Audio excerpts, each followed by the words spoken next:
धनंजय मुंडेला कुठेतरी मंत्रिपद मिळण्याची शक्यता असं आपल्याला वाटायला लागली सामान्य जनतेला। त्यामुळेच कुठेतरी जरांगेला कोणीतरी सुपारी दिली असं आणि जरांगे सुपारी बाजाचे जरांगे तिथं बोलताना धनंजय मुंडेंना तिथं ओढण्याचं काम केलं। धनंजय मुंडे यांचा तिथं कुठलाही संबंध नसताना, धनंजय मुंडे यांचा तिथं कुठलाही संपर्क नसताना त्या गावातील छोट्याशा गावामध्ये अशा घटना घडत असतात, घडलेल्या आहेत अनेक ठिकाणी। पण तिथून आमच्यासारख्या कार्यकर्त्यांनी जाऊन ते मिटवण्याचं काम केलं पाहिजे, परंतु त्यामध्ये नेत्यांना वाढायचा आणि वाद निर्माण करायचा। आणि काही यंत्रणा कामाला लागतात का, त्यांच्यावर विरोध जो आहे तो जाणीवपूर्वक होतो का? नक्कीच आता धनंजय मुंडेला कुठेतरी मंत्रिपद मिळण्याची शक्यता असं आपल्याला वाटायला लागली सामान्य जनतेला।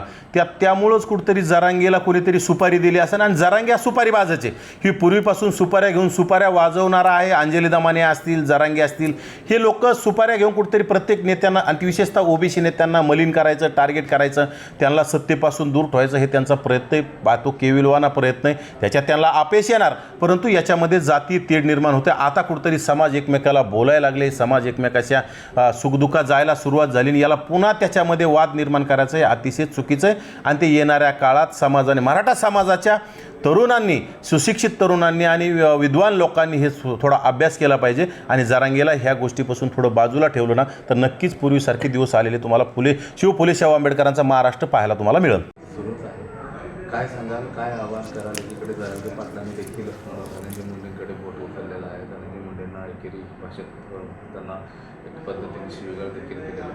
कसं बघता जरांगेंच्या बाबतीत? खरं तर जरांगेचा पोलीस प्रशासन, गृह विभाग बंदोबस्त करत नाही तोपर्यंत मराठा ओबीसी वातावरण शांत होणार नाही। कारण की मराठा ओबीसी हा वाद पाहिजे तेवढा नाही, परंतु वेळोवेळी त्याच्यामध्ये म्हणजे कुठतरी याच्यामध्ये आगीमध्ये पेट्रोल किंवा तेल टाकण्याचं काम जरांगे सातत्यानं करत आहेत। आता कालचं सुद्धा एक प्रकरण आहे त्या लोणार तालुक्यामधलं छत्रपती शिवरायांच्या पुतळ्याविषयी।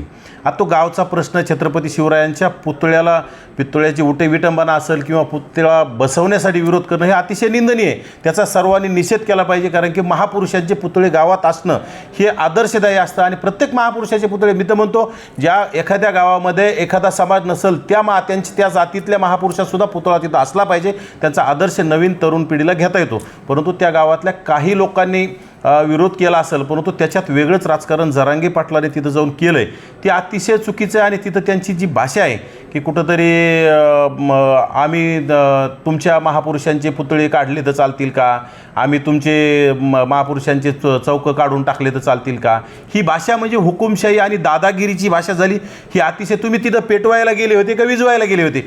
यासारख्या जबाबदार माणसांनी, ज्याला पूर्ण राज्यातील मराठा समाजाचं तुम्ही स्वतःला मशिया म्हणून घेता, तुम्ही मराठा समाजाचे प्रमुख म्हणून घ्यायला लागले आणि तुम्ही तिथं जाऊन जर वाद वाढवण्यासाठी तुम्ही जर तिथं पेटवण्याचं जर काम करत असेल तर हे अतिशय निंदनीय। हे प्रशासनाने याच्याकडे जाणीवपूर्वक लक्ष दिलं पाहिजे।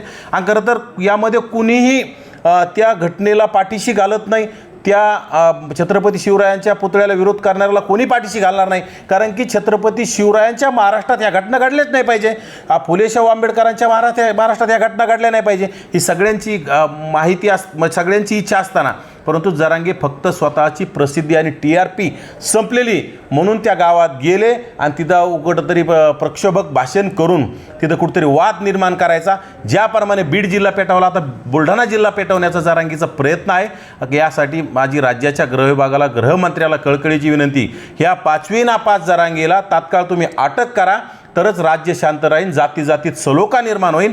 नाहीतर काहीतरी निमित्त सापडले की तिथं कुठेतरी जाऊन वाद निर्माण करायचा काय। आणि मला तर असं वाटतंय की त्या संजीवनीताई वाघ ह्या जरांगेच्या समर्थक आहेत पूर्वीच्याच, त्यांचे CDR सुद्धा आपण तपासले पाहिजे। कारण की त्यांचं जर काही ठरवून केलेलं असलं तर आपल्याला सुद्धा त्यामध्ये सांगता येत नाही आणि त्यातून आपल्याला CDR तपासल्यानंतर कळू सुद्धा शकतं किंवा यांनीच काही आंदोलन पेटवण्यासाठी काहीतरी षडयंत्र केलेलं आहे का।